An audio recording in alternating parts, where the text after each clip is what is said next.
Good morning guys. Kailangan natin timplahin yung paborito natin inumin. Hinibas San Miguel guys. Kasamang babae, hindi ka bilang sila talanda. Hindi yung suko. Hinibas San Miguel. Isa kang kilalang nagkwento ay Rose. Kwentuhan mo naman ako. Anong paksa kaya binibili? Pagpatay. Sa isang babae at sa tatlong anak. Totoo ba? Pinatay ni Hercules ang sarili niya. Sino may sabi? Usapan ng mga sultan. Sabi nila, kung balik si Hercules sa Athens, ipapapatay siya ng hari ni Eurystheus. Ito ang paborito natin Pinoy guys.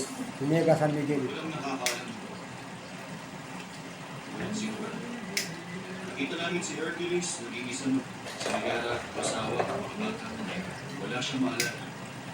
Naniniwala ko kung sila siya. Sabay kaming lumaki. Pareho umitin. Bumubuhay sa panglansada ng Athens. Lagi pa kami namin.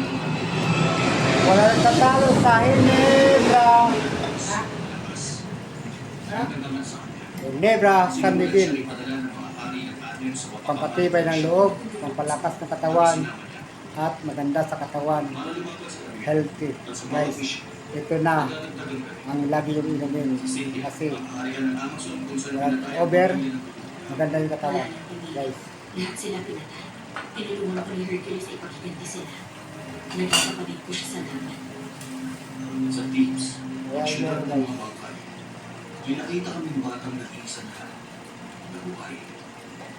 Tinagkot ni Hercules si Tydeus. kaya bulutong Tingnan ang mga tao ay isang mabawis na hari. Alam mo kung paano kumalat ang usapan sa nagdagan ng kwento?